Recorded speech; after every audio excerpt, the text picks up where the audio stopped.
And now it's time for more of Southern California's sports fishing voice. Let's talk hookup. This portion of the show is sponsored in part by Ford, the official truck of Let's Talk Hookup. Rancho Leonero, where your wildest Baja dreams come true. Maui Jim Sunglasses, the choice of the best captains. Shimano Rods and Reels, fish with the best. Shimano. And by Yamaha Outboards, official motor sponsor of Let's Talk Hookup. Here we go. Another great hour of Southern California's sports fishing voice. Let's Talk Hookup. Here's Pete Gray and Rock Cod Rick Maxa. Welcome back, hour number 2. Let's Talk Hookup on the Mighty 1090. Pete Gray here with Rock Cod Rick Maxa. This is it, man. This is the end of the year, number 104 of 104 for Let's Talk Hookup. And we're very, very proud to be here for all of 2015. We'll be back for, of course, all of 2016, too, in the studio here with our great guest, Mr. Jim Salazar, our lobster guru, kayak guru, so many different things. And, boy, it's almost like Santa revisited again. He brought such a great bunch of gifts, and thanks to the people over at Promar, too. You're not kidding, man. If you didn't hear the list of stuff that Jim and Promar so graciously brought us, man, just all kinds of awesome stuff. Starting off with a 6-pack of those awesome live deception jigs, a really cool dart-style jig that Promar produces, and it's just, I mean, they're awesome. I can't wait until you see the finish. A mackerel, a sardine, an anchovy pattern, and the finish on these jigs is just, it's very killer. Well done. Very good hooks, very good components, a really cool jig, and somebody's going to get a 6-pack of those. And then the other lucky caller, the full hoop net accessory pack. It includes the brand new Promar gloves, LED lights for your lobster floats. It has reflective tape for marking your buoys, headlights, lobster gauge, bait cage, just a really cool prize pack. Thanks to our good friends at Promar. And we're stoked on that. A little Promar sweatshirt. And a hoodie, too. Yeah, nice. Yeah, very, very cool. So a very cool prize pack for 2 lucky callers at the end of the show today. We're really stoked to do that. And if you want to get through and be a part of Let's Talk Hookup this morning, there's 2 ways that you can do that. The phones are absolutely packed up. Everybody's excited to talk to Jim. But as soon as somebody drops off, that's your chance to call 858 area code 457 1090. Again, 858 457. Or better yet, call us on the toll-free number. That one's 877-792-1090. One more time, 877-792-1090. And, hey, we got a special guy on the line. Captain Buzz Brizendine is on the line from the Prowler this morning. What's up, Buzz? Rick, Pete, Jim, good morning. Morning. Happy New Year, Buzz. How you doing, Buzz? I'm doing great. And yourself? I'm doing great. We were talking a little earlier, too, about Western Outdoor News, and I'm not going to lie, I had to drool a little bit when I saw an awesome photo of you and your buddy Jim Nemec this morning in that big spread of Western Outdoor News with a pile of Christmas geese. Let's say that. It was, I mean, not to dwell on it too much, but that was a hunt of hunts, I'm telling you. That was pretty cool, Buzz. That was great. But now let's talk about winter yellowtail. Yeah. Starting next Saturday, we're going to be running 3/4-day trips on the weekends to Coronado Islands and the Mexican coast and looking for some of those nice winter yellows that we have good reports are still around.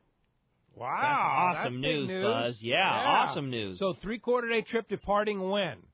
5:30 a.m. and Saturdays and Sundays. That is awesome. Saturday and Sunday, 5:30 a.m. from Fisherman's Landing. It's a comfortable 3/4-day ride. That's great, dude. Very nice. Straight shot. That is cool, Buzz. Yeah. And you know, just briefly on the tackle, I mean, initially I think a guy'd want to bring a long whippy rod and a short stubby rod. little surface iron, little yo-yo jig. You got it. That's cool. It, exactly. All right, so if somebody wants to go on the Prowler, 3/4-day fishing starting next Saturday, that'll be the first of the year. How do we do that? Call Fisherman's Landing at 619-221-8500 and ask for the Prowler. Comfortable boat, fish holds, the whole 9. You're going to be doing it right. 3/4-day, Buzz. That's awesome news and exciting to get to go fish the islands with you. I can't wait. No, we're stoked. So that's what's next up for us. We're going to have to convince you to put at least one of them on there once in a while that's not on the weekend so Pete and I can come with you. Well, you know, we'd love to be able to expand it. We really would. That's awesome, Buzz. All right, we'll look forward to it. Thanks, Buzz. Okay. Happy New Year to you. Oh, Happy New Year. Thanks, All right, Buzz. appreciate that very much. That's cool. That's very cool, 3/4-day yeah. out of Fisherman's Landing on the Prowler. Yeah. What a neat ride. Yeah, exactly. You're going to go on a sweet boat with That'll a good be guy a fun behind the run. wheel. Cool. All right, well, the phones are absolutely packed up. I know everybody's excited to talk to Jim, so we're going to do just that. Jump right back into the phones, starting off with Harry, who's calling us from La Jolla this morning. Hi, Harry. Welcome to the show. Well, good morning, guys. I wanted to thank Jim and Al for all the work they're doing with the lobster situation. And I've talked to Jim on many occasions. And, Jim, I'd like to offer my help in the coming year. I have a little more time available. So I'd like to work with you and Al if I can. It's been pretty brutal this year in Mission Bay for the lobsters, as one of the previous callers had mentioned. I've been to your seminars a lot, Jim, and I've learned something every time I've gone to one of your seminars. My biggest problem now is I'm working with an Outback, not the Pro Angler, and I'm taking 5 nets out on it, and I'm having problem balancing those. Have you thought about approaching Hobie, about putting together perhaps a kit that could be put onto a kayak and taken off of a kayak that would be a rack of some sort to hold the lobster nets?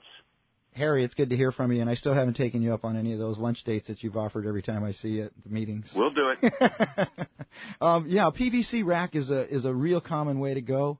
If you get in touch with me, email me, jim@sabaslayer.com. I've got a bunch of pictures of some PVC racks I've made for the backs of different kayaks. Is it in Hoopin' It Up? No, I don't have it in the book. Okay. But I do have some pictures I've taken that I can send to you, Harry. The other thing we did was a couple of the guys from Team Sewer, a kayak fishing group, Nice. Tony and George, they did a neat system where they just use the scupper holes that are in the back tank well that you usually fit your wheels into. Well, what they've done is they put 2 PVC rods that go down into it, and then they lock them in on the bottom with a little pin. And it's just basically 2 PVC rods that come up, and you just stack your nets over those. Just set your netting over the top of those rods, and it works really good. They just and hold it's on. And keep it simple, stupid. yeah, real easy deal. That's cool. All right, good. Well, Terry, thanks a lot for the call this morning. Appreciate all your support, and Happy New Year to you. Jim, we haven't talked about the book. Is the book still around? The book is still around in some tackle stores. Okay. Dana Wharf had it last time I was down there. Dana Wharf Sport Fishing? Yeah, they also have some really good hoop netting supplies right there, Okay. right next to Fastlane right there. Oh, okay. You're talking about Dana Landing. Dana Landing. in Yeah, Mission Bay. Yeah, they do. had it in there. I'm not sure if Ricky has it in his store, but there are a few stores that still have it. It's out of print right now. I haven't reprinted. I probably will reprint for next season. Okay. But Called Hoop. If you can find it, Hoopin' It Up. Called Hoopin' It Up. Jim Salazar. It's a great reference. And one of the things I want to make reference to is his methodology for using the light sticks and the weighted. It's become almost the standard now. It really seems to have become the standard. And at first people were really concerned, well, everybody's going to be rigging the same way. How can I tell my stuff apart? Well, with your variety of light sticks or the colors of light sticks or the flashing or non-flashing, the way you use your reflective tape and the designs you put on your floats, it makes it name on the float, and your name on the float makes it easy to find out it's your stuff. But the most important part about the way I rig is line management. Because line management is the most dangerous part of hoop netting. Getting that rope caught in your prop or somebody else's prop, even if you're out hoop netting in a kayak and you have 40 feet of line floating on the surface, you're still endangering somebody else's boat. Big time. Not only their lives, but their money, too, because it's super expensive if you get a rope caught up in that outdrive. No doubt. So line management is really important. My rule of thumb is an additional 10 to 20 feet of rope for the depth that you're hooping in. But in deeper waters, over 60, 70 feet, you really ought to add a lot more rope, maybe 40 or 50 feet sometimes, because of the scope, which is the angle from the float to the net. That takes up a lot of rope, not to mention the wind and the current and the swell pushing on it. So line management is really important. You don't want to have 40 feet of rope floating on the surface. You want to have maybe 5 or 6 feet of rope floating on the surface. The less rope floating up on top, the less chance you're going to get it caught in your prop. There you go. Good call. That's great good info, stuff man. there. Let's talk for a minute about CCA. CCA California, great organization. You and I are both on the board of directors. And very, very important thing. Wayne Cotto is doing a fantastic job as our director. And the White Sea Bass program that you guys are working on. Well, that's Bill Shedd's baby. He's been working on this since, I think it's 76 with his family or something like that. 78 they've been working on that. Matter of fact, the Ocean Enhancement Stamp that you buy every year to allow you to saltwater fish, that's what supports the White Sea Bass Project and funds it. And that is due to the Shedd family. So we really owe a lot to those guys for that. But They CCA... do a lot to the Shed family, AFCO.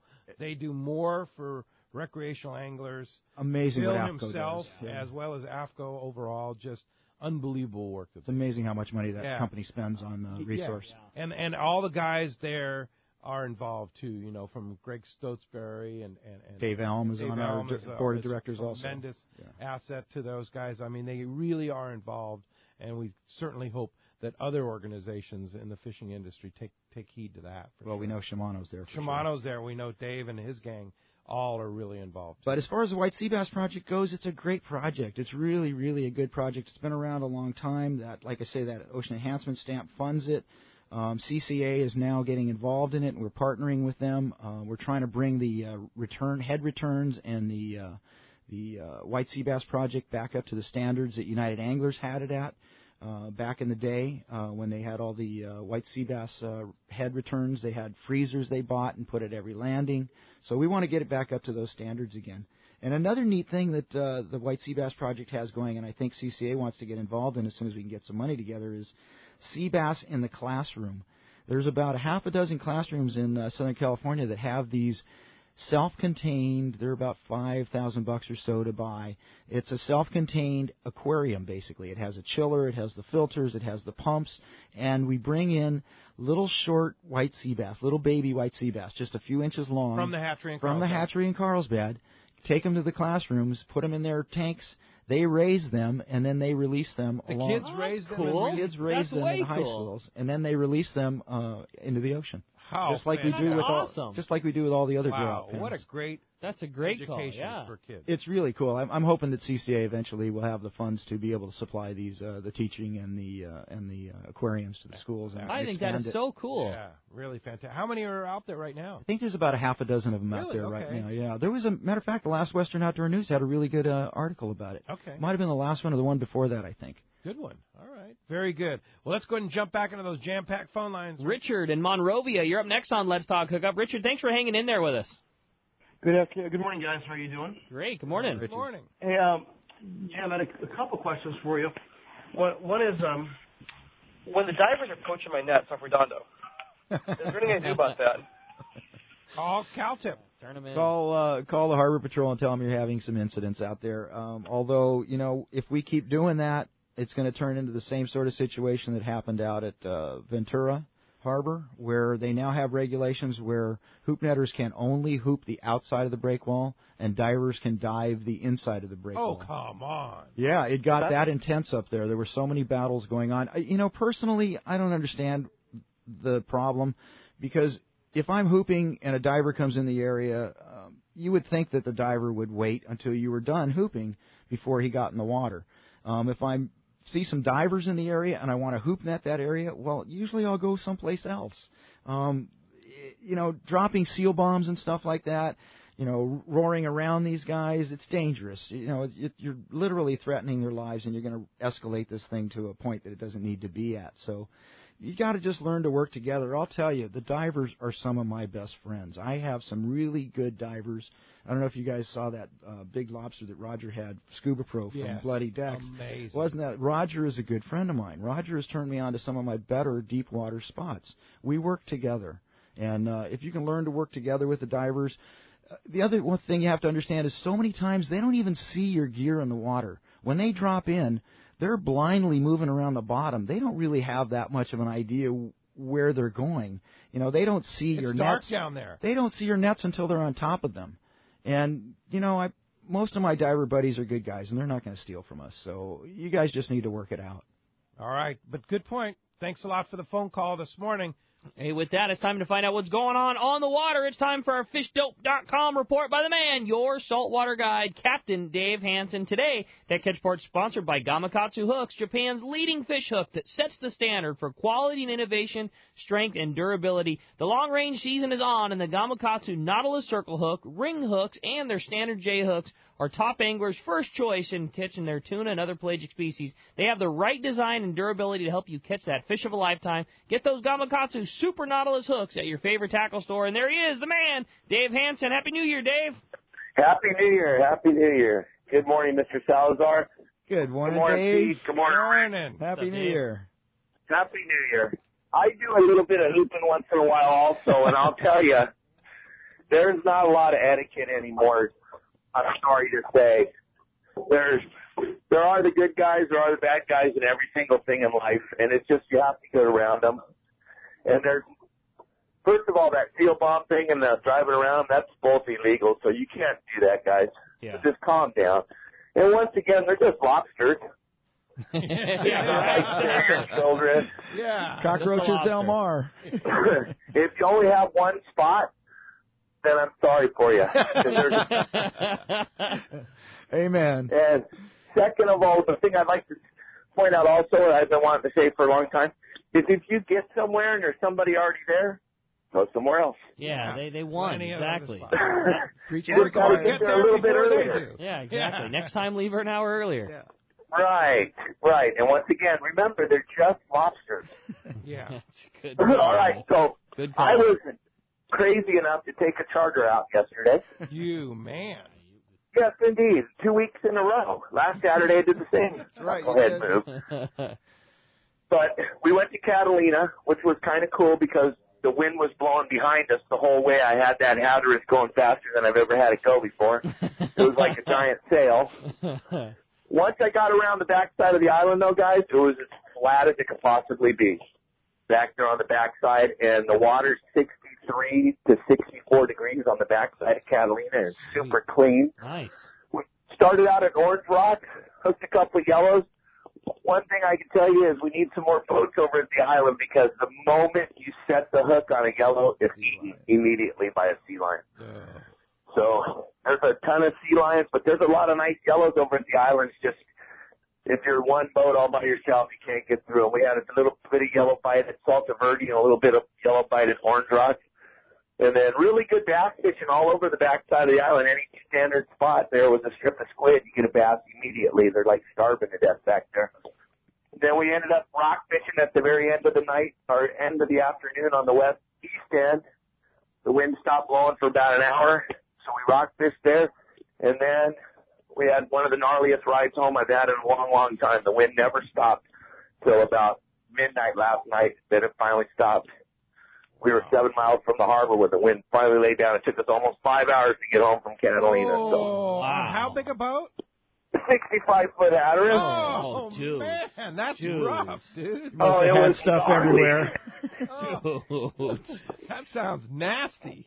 Oh, it was very gnarly. It was very exciting. My clients had never seen anything like that before. They have some great stories to tell. It takes 5 hours just to put all the stuff back on the shelves on the boat, man. Dave, Yeah, any squid over there, Dave? You know, there's a little bit of squid back there by Little Harbor, but once again, the same problem is you got just 9 billion sea lions. Hey, have you heard anything about the squid up by Manhattan? I heard about it a couple of days ago like everybody else did when they were jigging a little bit of it, but everybody's been hampered by the wind, so I don't think anybody's had a chance to go look again. I went out before the wind started. I couldn't find it. I found a lot of mackerel, but no squid. Yeah, I don't know. I think that stuff, if there is a little bit there, it's probably moving really fast because you got that same problem there. You got Chased around. everywhere the California sea lion.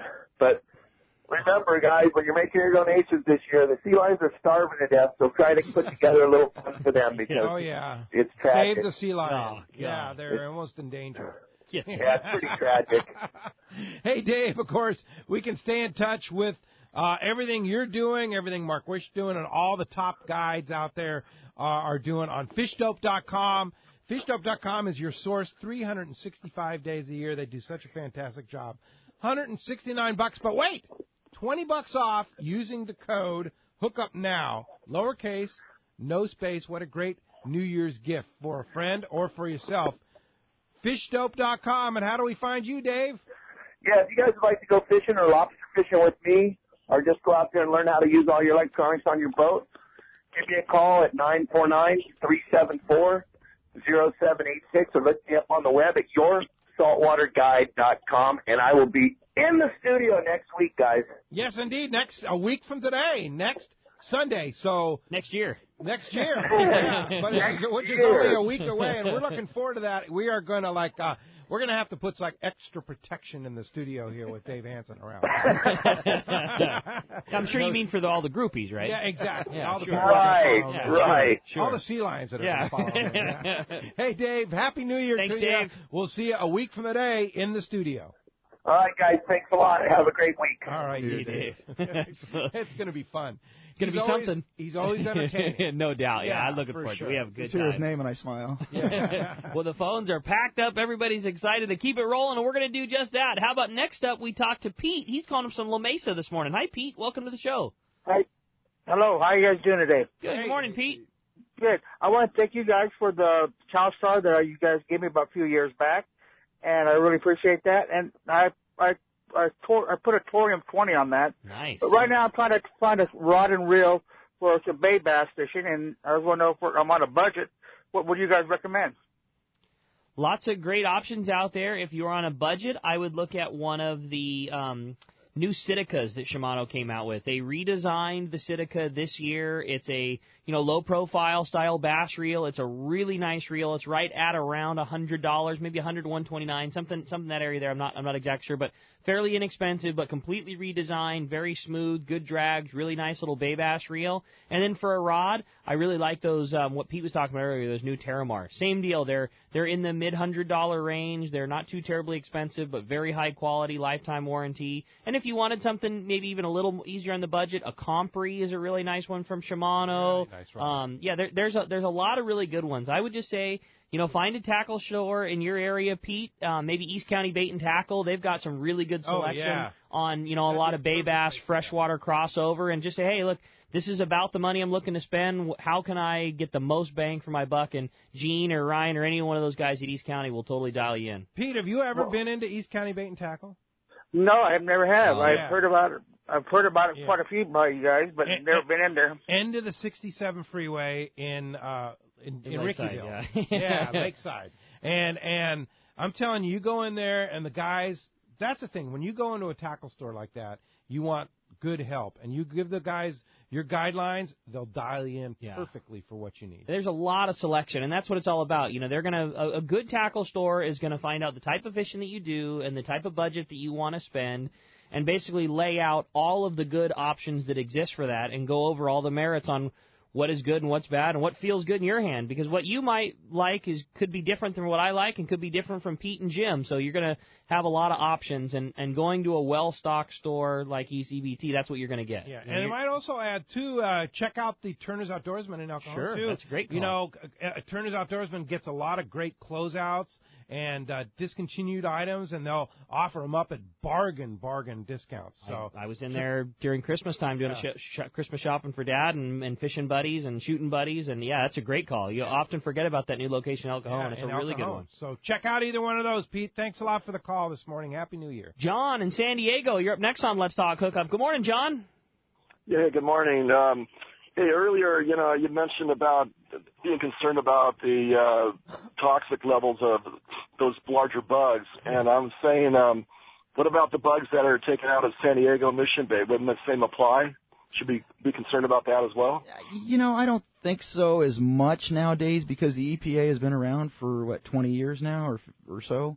So I think, there's been a little more of a clamp down on the amount of pollutants that are going into the water. So I feel these 7 years it takes for a lobster to get legal. So unless you catch one of those giant 7, 8, 10-pounder, then that bug's been in there. He's been there for a while, but for the most part, most of the just legal ones that are just over 3 1/4 inches they've only been in there for a short time. What about migration in and out of the bay? Does that happen? Again, that DFG survey that was done proved that it was pretty much a closed system. That most of the lobsters stay around that Zuniga jetty and inside the bay, and very few of them. I think only 2 of them they tagged actually went out to Point Loma. How many did they tag? It's a pretty interesting survey if you can find it. It literally shows the lobsters' migrations back and forth across the bay and where they go in the bay, and it's pretty interesting. Yeah, that's cool. All right, hey, thanks. But good point. Let the big ones go and eat the ones that, because like you say, they're tougher anyway. Yeah, for sure. Hey, thanks a lot for the call this morning. Bill in San Diego, you're up next. Bill, good morning. Thanks for joining us. Hi, Bill. Well, Merry Christmas and Happy New Year, guys. You too. I happened to listen to his seminar once, and I have two questions. One is about the cat food. Is it canned or dry cat food? He suggests putting in the little containers. And the second one is, I've been doing this for 3 years, and every year I get a net caught up in the OB pier, and I just lost my third one. Oh. What is the correct way of trying to secure it? Because we notified the lifeguards, and they really didn't seem interested in it, but we cut it and we tied it off to one of the post pylons or whatever that were down below, because there's surfers in that area, and we didn't want to get them hooked up in any way, shape, or form with that leftover rope. Sure. So what do you do? Boy, first off, I would add weight to them next time so that they're not drifting around down there and they don't get caught up. But there is a lot of surge around those piers, so you might want to just be more attentive to it and be pulling it up a lot more often than you normally would when there's that much surge around to keep it from getting caught. As far as what to do once it's caught on the pier, boy, that's a tough one. That's just going to depend on the situations more than anything else. You could maybe get one of the surfers to help you out or something when there's not a lot of surf. And it sounds like what you did was as diligent as you could have been. I mean, you tried to get some help and you tied it off to one of the pilings just so it wouldn't be damaged. I mean, I think it sounds like you did as good a job as you could have done. Yeah, indeed. Good luck getting it back. Thanks a lot for the phone call this morning. Hey, when we come back, we got more Let's Talk Hookup coming your way, including some cool information from Friends Zarallo, more of your phone calls, more great lobster and kayak information. You stay tuned. It's Southern California's sport fishing voice. Let's Talk Hookup on the Mighty 1090. Doing business with the right company always pays off, and JobSite Supply is that kind of company, selling commercial contractor supplies since 1987. JobSite Supply specializes in the mechanical, electrical, and plumbing trades with lines like Unistrut, the original metal framing system featuring the unique webless connection. Unistrut metal framing is the time and money-saving alternative to conventional support methods. Come see the largest supply of Unistrut at JobSite Supply. Check JobSiteSupplyCo.com for more details. Rock Cod Rick here for West Coast Marine and Parker Boats. You see them all over Southern California waters. Parker Boats at the launch ramp, the offshore islands. You wake up in the morning on an overnight trip and there they are. Parker Boats of all size fishing in the same area as the sporties. There's a good reason for it. Fishability and seaworthiness. Of all the boats out there, my boat partner and I chose to get a brand new 25 Parker center console from Kevin Kelly and the gang at West Coast Marine, and I could not be happier. Wow, what a fishing machine. Parker Marine builds a heavy-duty, industrial-strength boat, probably overbuilt, but that's why so many 4- and 6-pack charters choose to operate Parkers. We thank the guys at Pinnacle Sport Fishing, Season Sport Fishing, One-Man Charters, Black and Blue Sport Fishing for their confidence in Parker boats. Take it from me, if you are ready for a new Parker at a fair, upfront, and honest deal, you need to see Kevin Kelly at West Coast Marine, located at 1555 Newport Boulevard in Costa Mesa, or check out their inventory and information at westcoastmarine.com. It's time to get excited about fishing, and Point Loma Sport Fishing has everything you'll need. They offer half-day and three-quarter-day trips daily, perfect for families and the novice or seasoned fishermen. Point Loma Sport Fishing also offers overnight to multi-day trips, targeting the best of seasonal catches.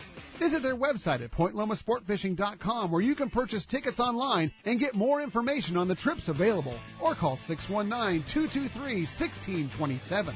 If you are ready to experience a real Alaska fishing adventure, check out Whalers Cove Lodge in Angoon, Alaska. The calm waters around Whalers Cove are 100 miles from any large towns, so you will enjoy a wilderness adventure without any crowds. Whalers Cove Lodge has some of the best salt and freshwater fishing in Alaska, and there is no need for a bumpy boat ride for hours. You can find productive fishing for salmon, halibut, and rockfish just 10 minutes from the lodge. Whalers Cove also offers fantastic freshwater fishing in wilderness streams for wild salmon and trout. The Whalers Cove experience will fulfill your wildest Alaskan dreams on the calm water of the Inside Passage or on a spectacular stream. It's your choice every day at the Whalers Cove Lodge. After fishing, you will dine on fabulous meals created daily by the Whalers Cove chefs and relax in your comfortable room or cabin. Learn more about this exciting Alaska destination on their website at whalerscovelodge.com or call 800-423-3123. Whalers Cove Lodge, a real Alaskan fishing adventure.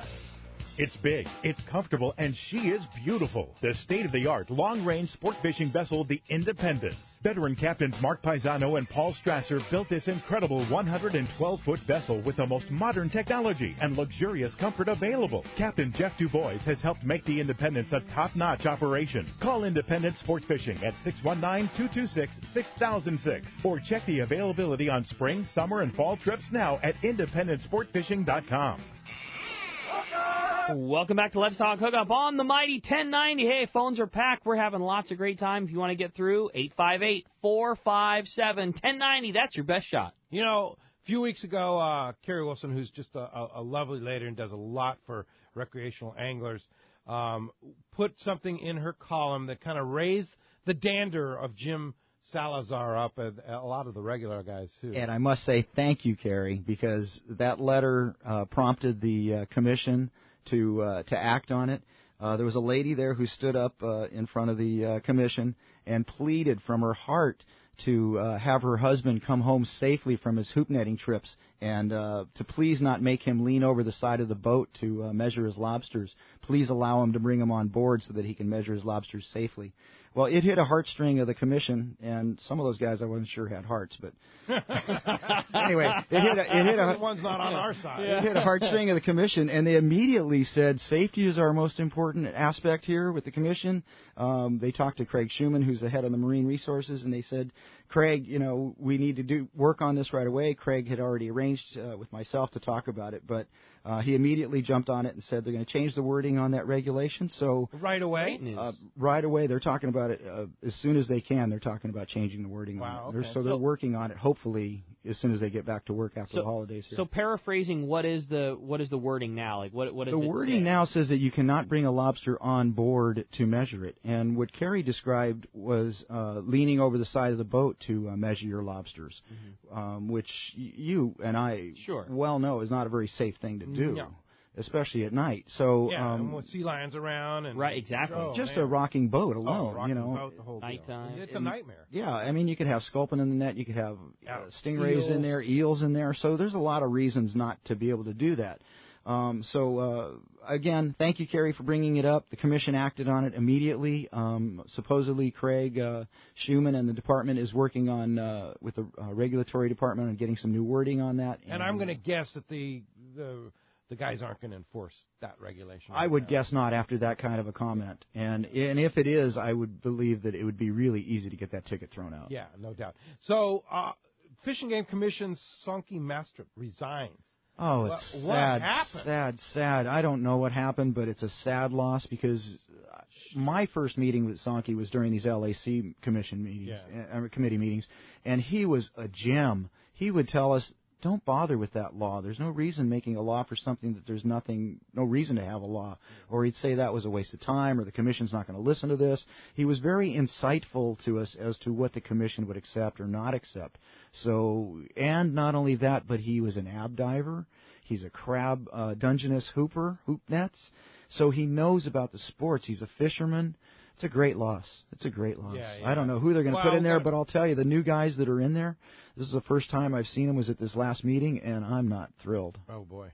That's not good news. Some of their questions? There's an article in Western Afternoons. We'll have to read it to find out if there's what the reasons are. But, we need somebody like Sonky. Yes, we do. Yes, we do. No doubt about it. He was a friend of the fishermen, in my opinion. Speaking of crabs, I was just up in the Bay Area, and, they're getting all their crabs from Washington and Oregon because they have still a closure. Feel really sorry for the crab fishermen up there. The domic acid, Yeah, the domic acid.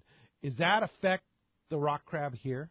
No, they closed it down from Point Conception north, and I think they were just using Point Conception as a convenient spot because it's so geographically easy to locate.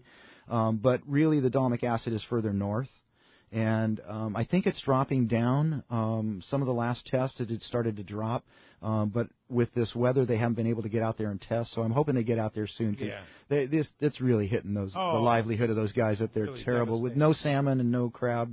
It's tough on them. Tough. Well, let's go talk to Mr. Jim Holden, director of Friends of Rollo. Good morning, Jim. Hi, Jim. Good morning, Pete. Good morning, Rick. Good morning, Jim. Morning, Jim. This being the end of the year, people trying to figure out their taxes. Some of them got a little fat with some cash this year and need some tax deductions. And there couldn't be a better organization to give to than Friends of Rollo. Absolutely. And we can help you, help us, help the kids. And this is, there's a couple ways you could help. First this week being the last week, you need that tax deduction. Hey, send in a check, or go online and, you can make a credit card, donation, all tax deductible. And this is just straight out, donations. There are also some other really creative ways you can help.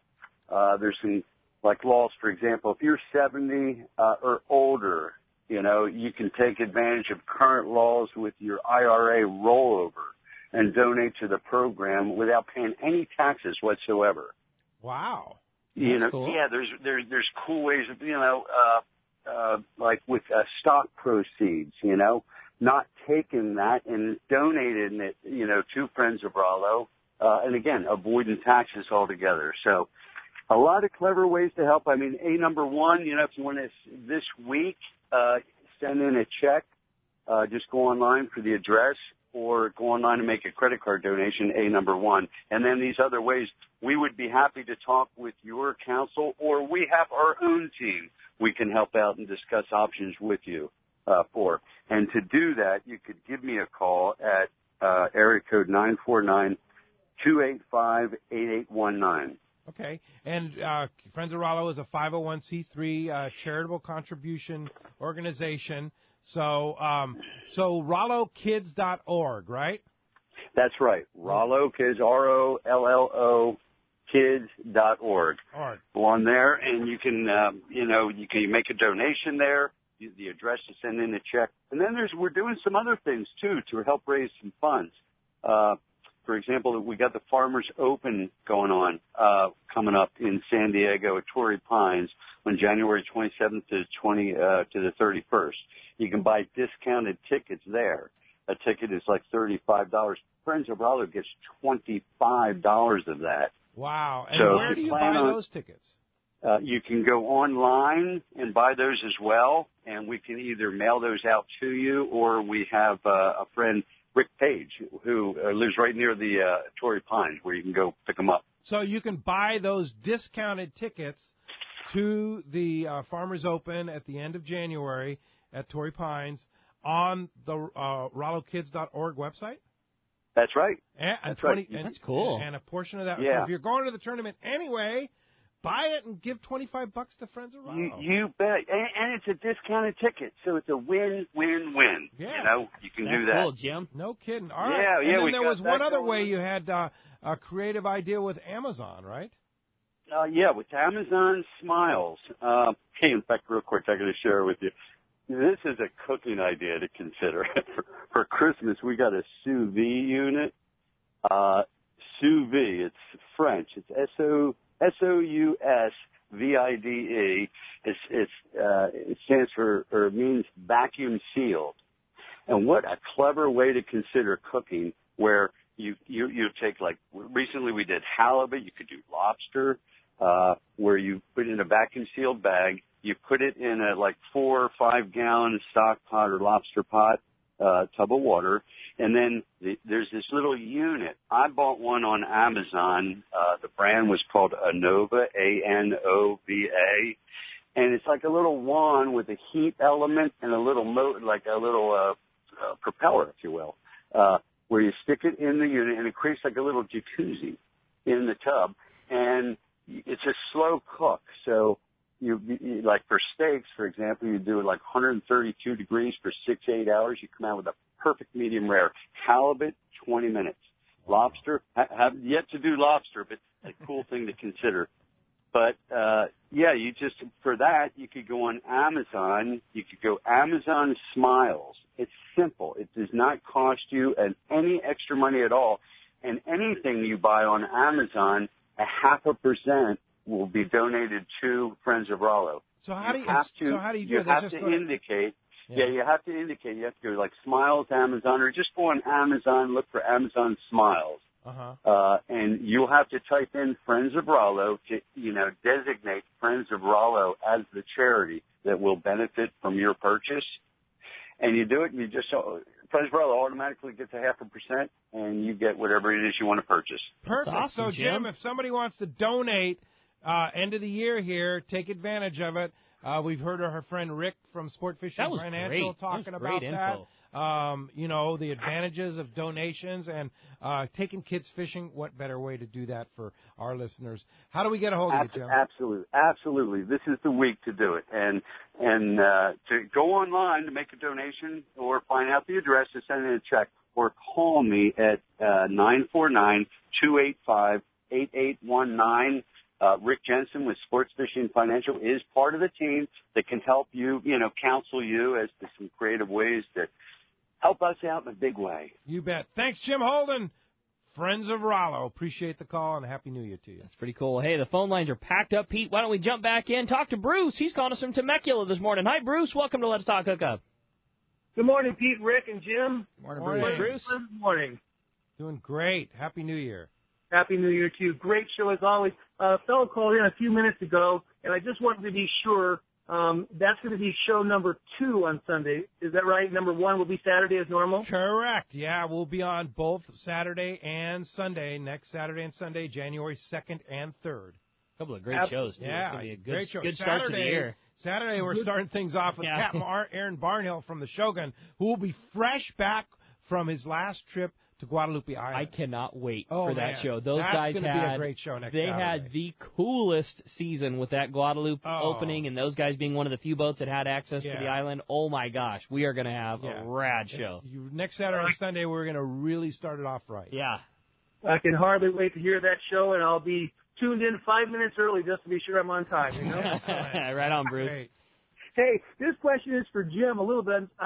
While I was waiting, I searched everywhere on the web for your book, Hooking It Up, and I couldn't find it. As you said, I know it's been out of print. Does Promar own the rights to that book, or they just don't want to print it, or what's the deal on that?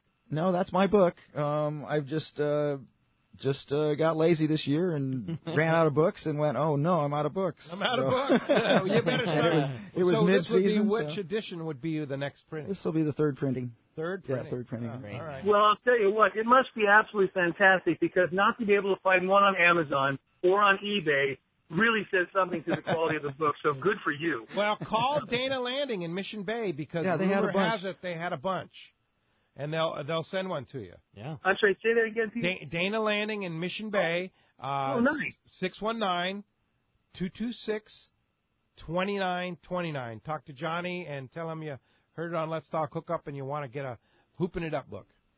Well, very good. I'll have to do that. I'll eat lunch anyway, so we'll have to take care of that. Now, the last question for Jim is, where would a guy go, like me, Bruce, here in Temecula, to learn how to hoop it up? Either Dave Hansen or Brandon Hayward. Yeah, that's the best thing. Brandon's guarantee is really, really good. You guarantee to catch a limit, or you don't get a free trip. Jeez, yeah. And if you've got your own boat and you want to learn how you use your stuff, give Dave a call. He's got some great spots too. Oh yeah, Dave Hansen, which you can hear next Sunday too. Right here on Let's Talk Hookup. But Brandon, you can get a hold of him at onemancharters.com. Bruce, thanks a lot for the call this morning. All right, how about next up we talk to Roger calling us from Fullerton this morning. Hi, Roger. Welcome to the show. Hi, Roger. Hey, good morning, guys. Happy New Year. Great show. A lot of information. My quick question is, do you think those big bugs eat those little tuna bugs when they're available? Tuna crabs? I read in the January issue of Discovery that they determined that the opa is the first warm-blooded fish, and it maintains its warm blood by beating its little fins constantly down there in the deep, and it allows them to swim faster after the prey that swims slower. Wow. Very weird. Yeah. Weird. Anyway, Happy New Year, guys. All right. Thanks. Happy New Year to you, Roger. All right. How about we jump back in this time, talk to Dennis. He's calling from Canyon Country. What's up, Dennis? Welcome to Let's Talk Hookup. Hey, good morning, guys. Good morning, Hi, Dennis.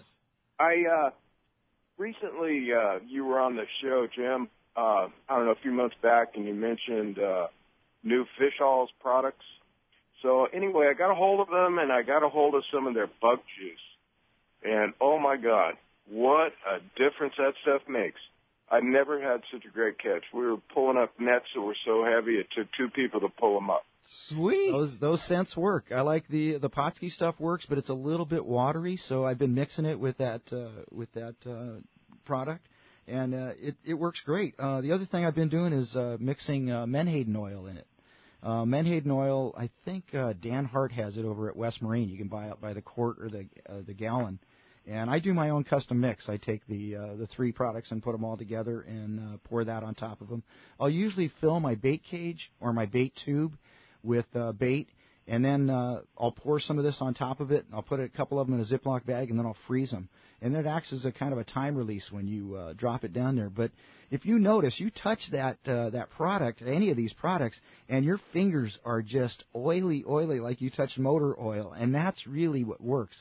That's what keeps that scent down low and in the water column down there. Wow. Good Yeah, tips. it was Great So, tips, yeah. Menhaden oil, or it's New Fish Oil? New Fish Oil has a thicker consistency And that where I do you like. get that?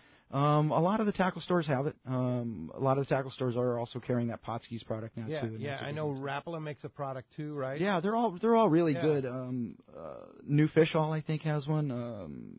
There's a few of them out there. Yeah. You bet. Hey, thanks for the tip. Appreciate the call this morning. Let's try and jump into one more, Ricky. How about John in Huntington? Very patient caller still on hold. John, you're up next. Good morning. Hey, good morning, guys.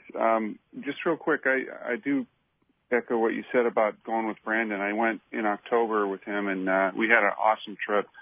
So, Brandon, the one-man charters is really worth it to learn how to do it. It certainly One of the is. problems we had was keeping track of the hoops. Do you have any recommendations on how to do that at night, especially if you lose a glow stick or something? Is there any way that you recommend? Yeah, if I'm doing a new area, first of all, I'll play around with the glow sticks.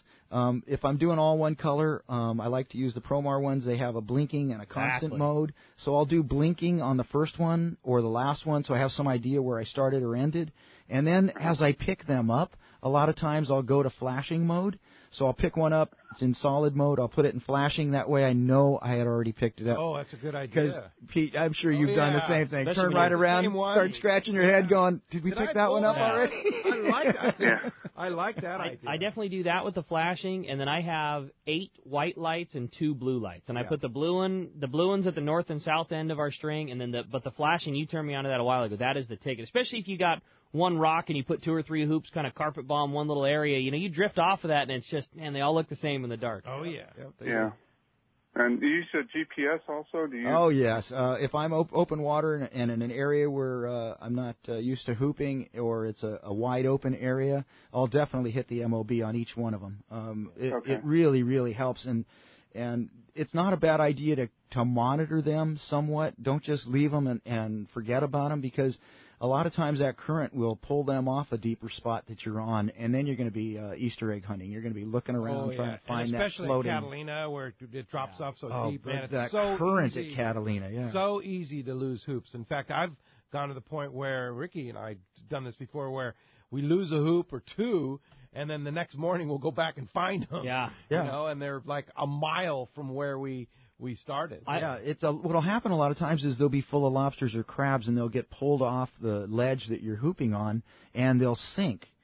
Lobsters and crabs crawl out after the bait's gone, and that float will pull it back up to the surface. So that's the reason you don't see it a lot of times. I use, just like Pete was saying, I use your method of marking my floats. I like those Promar LEDs, but I still put reflective tape on them, so if I have an LED go out or something like that, I still have the old school spotlight that we keep on the boat, and just, you know, if you hit that thing with that reflective tape in the spotlight, it's gonna pop up. See it. I rig them all the same way. The rope going towards the net is always towards the pointed, the bullet side of the float. The flat side of the net is always towards the excess side of the rope.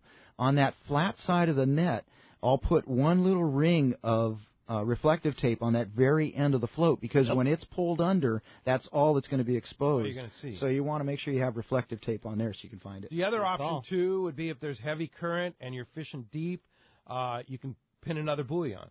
Oh, when I'm doing deep stuff, I almost always have two buoys. Double buoys. Yeah, double buoys. Or the bigger ones, the big 14-inchers. Yeah, there you go. Thanks. Does Promar sell the big ones, too? Yeah. Okay, all right. Very good. Thanks a lot for the phone call this morning. Before we run out of time, I want to mention Hobie and Fred Hall coming up sooner than we know. I know, right? dude, right? It's coming up very quickly. Yeah, I talked to Kevin and Tim Crane, and they're talking about having at the Long Beach show an on-the-water demo of some of the Hobie Mirage Drive kayaks. They're going to have a little ramp that I'll build there, and you'll be able to walk right out onto your Hobie, go see one of the dealers, and they'll set you up to get out there.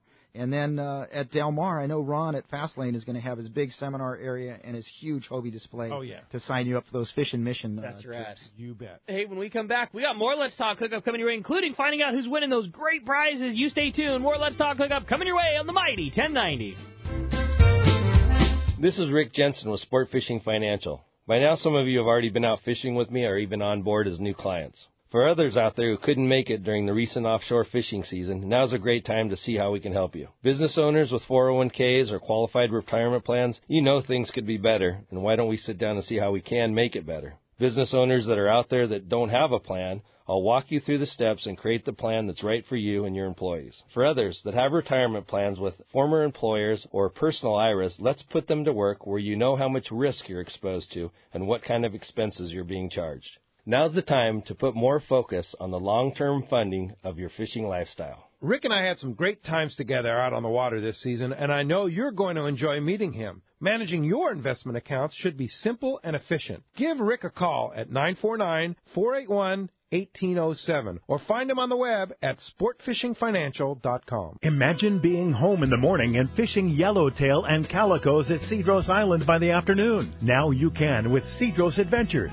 Experience world-class yellowtail and calico fishing aboard comfortable pangas with local captains that know the island hotspots. Stay in Cedros Adventures' own private waterfront hotel and experience first-class meals and service with pickups in L.A., Orange, or San Diego County. You hop aboard a scheduled flight to Cedros Island to begin an incredible experience. Trips are all-inclusive and offer old-world hospitality and fantastic fishing. Cedros Adventures. Call 310-435-6353 or check cedrosadventures.com for rates and more information. Forget loading your fishing poles into the car and having them stick out the window. Carry Me 123 is the ultimate multi-purpose car window carrier to hold all your fishing poles. It's easy to install on any car, large or small. Simply attach Carry Me 123 to your car window. Roll up the window and close the door. Pull the attached bungee cord around your fishing poles and they're installed and fully secure in just seconds with no tools required. Carry Me 123 holds up to 75 pounds and is priced at only $34.95. Visit carryme123.com or amazon.com/snowski-rack and click on Snow Ski Fishing Rod Car Rack Ski Storage.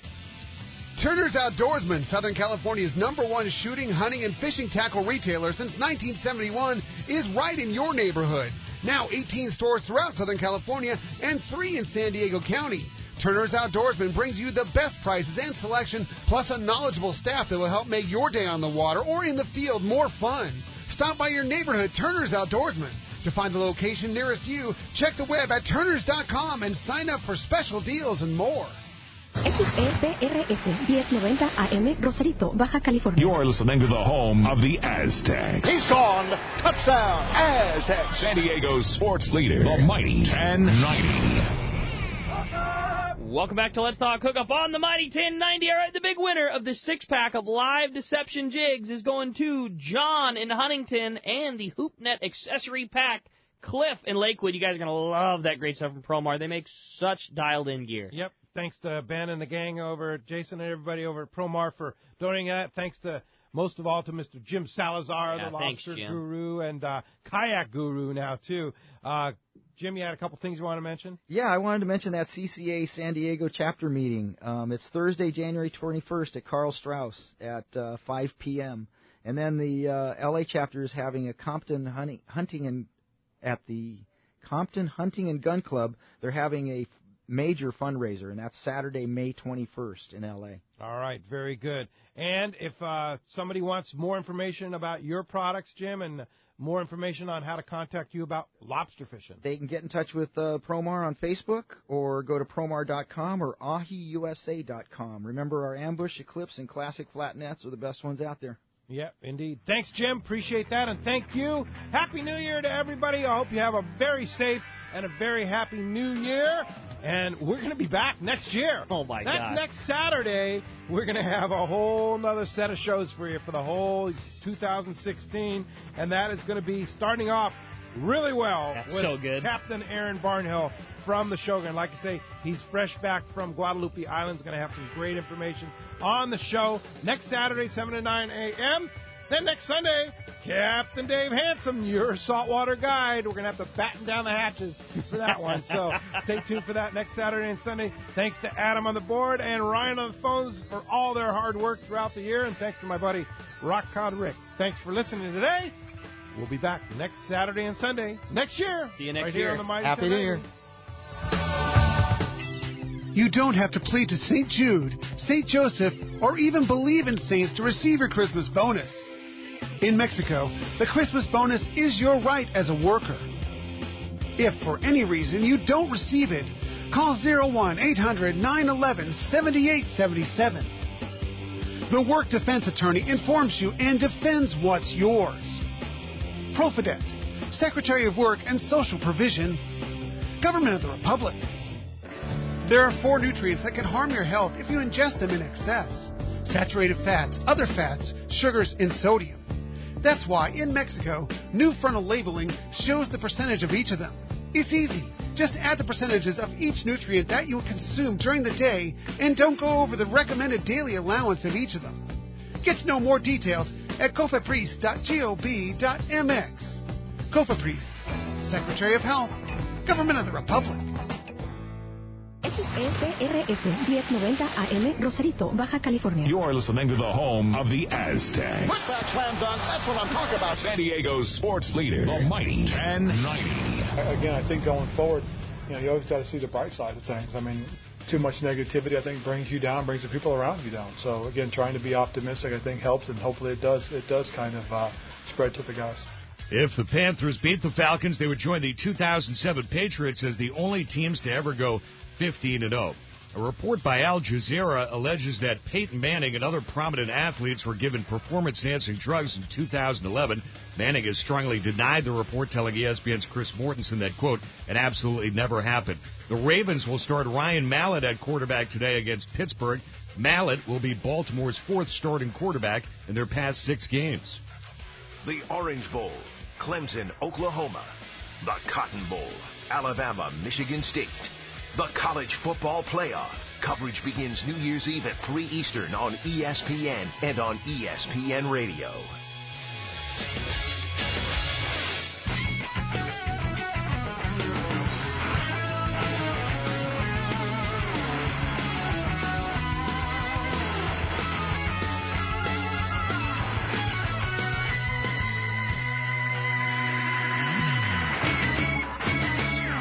Counting you down to kickoff with the latest fantasy news you need to know. It's Fantasy Focus on ESPN Radio and the ESPN app. Along with Eric Carabell, Mike Golick Jr., I'm Jeff Rickard in for Dave Rothenberg today. We got an hour to go until kickoff, and we invite you to be a part of the program at 888-SAY-ESPN, 1-888-729-3776. Gentlemen, it was good to have Tom Waddle in here for a little while, but it's time to get down to business. There are people that are making season-defining decisions right now, Eric Carabell.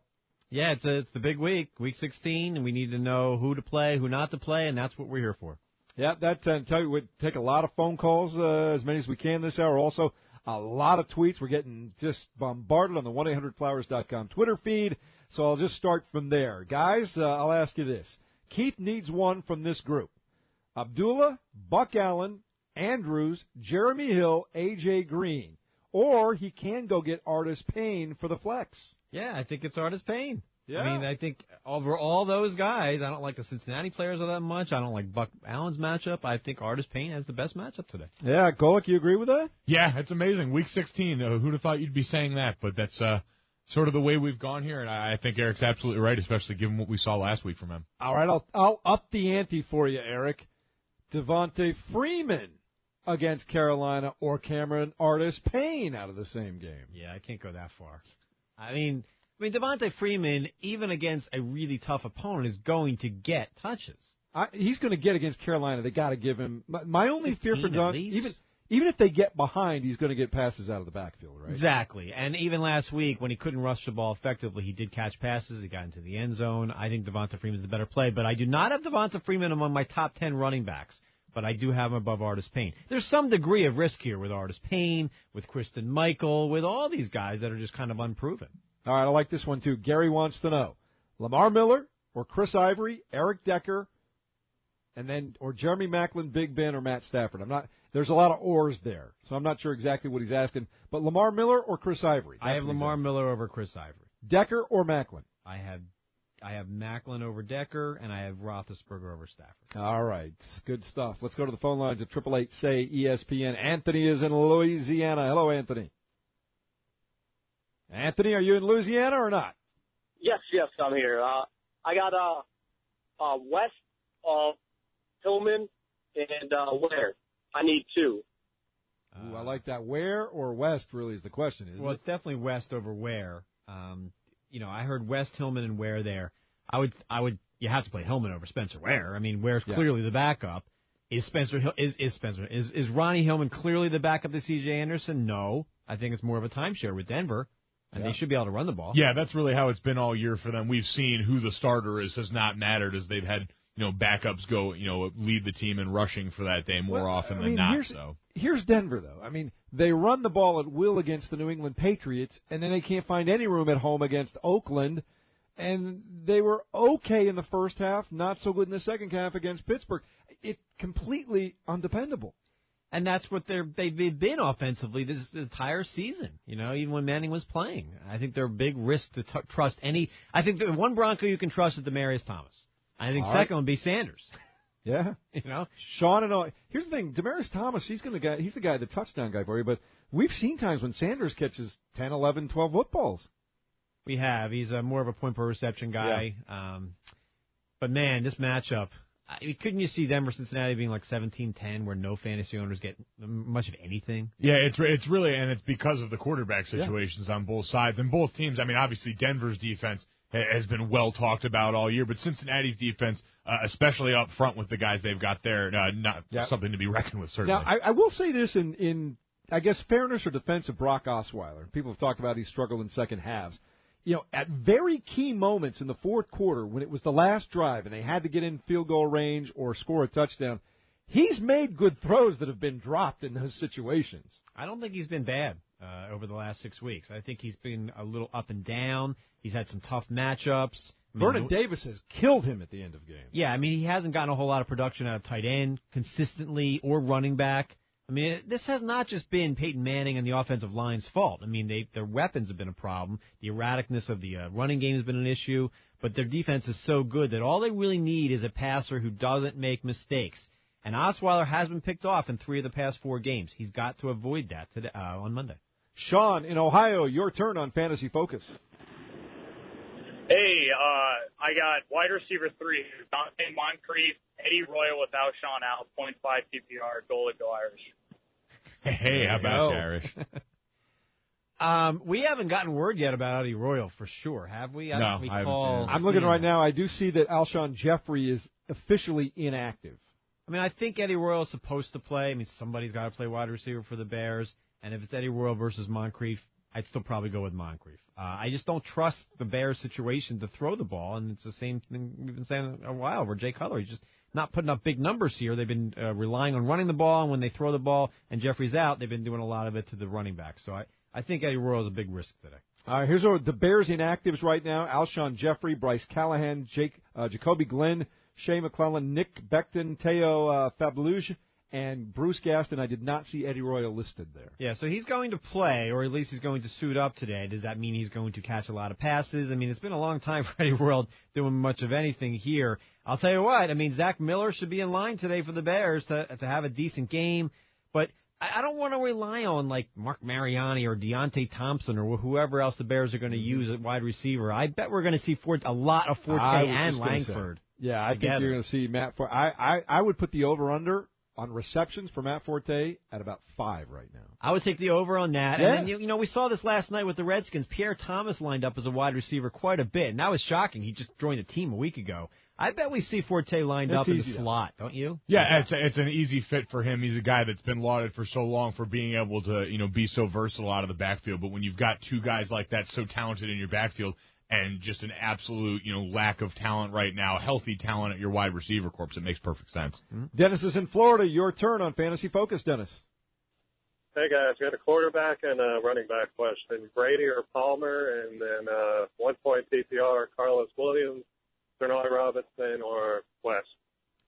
I've got Denard as the top 10 guy, borderline top 10 guy right now. So I would go with Denard Robinson. I know he wasn't great last week, but, did catch some passes as well. And I've got Brady one spot ahead of Palmer. But I think they're both top 5. So you could go either way. Whoever you feel more comfortable with there at quarterback, that's what I would tell you to go with. Cliff is in Mississippi. Cliff, you're on with Eric Carabell and Mike Golick Jr. Go ahead. Hey, I got John Brown or Larry Fitzgerald in a PPR league. Interesting. Teammates. And not the Notre Dame guy. No. I've got Fitzgerald almost always ranked ahead of John Brown based on volume alone. He's going to get more targets. Will he get a touchdown? You don't know. Brown's the deep threat, and Fitzgerald is more of the slot guy.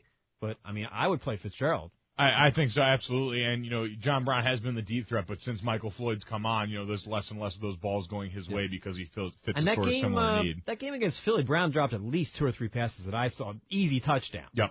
So I'm amongst the minority. I think it's not germane to his specific question. I like Michael Floyd better than John Brown, but I always like Fitzgerald because, Eric, as you know, they are going to throw him 8-10 footballs every week. Well, that's the thing. With Brown and with Floyd, there's going to be some weeks where they get 3 or 4 targets. With Fitzgerald, it's 8 to 10 every week. Palmer always looks his way. All right, here's one on Twitter for you on the 1-800-Flowers.com Twitter feed. Robert wants to know 2 of 3 running backs: Powell, White, Gurley. He said he's currently sitting Gurley because of the matchup. Well, that I can understand it. In a PPR, I can understand doing that. It just seems a little risky to me because basically you're taking 2 running backs on opposing teams in the same game, and it's unlikely that both of them are going to put up numbers because it defeats the purpose. Like, one of them is going to be trailing. So, to me, I view that as really risky. I would play White over Powell, but I would play Gurley over both of them. I do think Gurley can put up some numbers even against Seattle. It's so in fashion to be a Gurley man these days, is it not? Well, he is a really good player. Terrific. And he can catch passes, too. They don't share very much there. Just they really need a quarterback desperately. All right, coming up in a moment, where in the world is Professor John Clayton? We're going to find out. It's the Fantasy Focus with Mike Golick Jr., Eric Carabell. I'm Jeff Rickard in for Dave Rothenberg on ESPN Radio and the ESPN app. B-Dubs presents B-Dubbing. All right.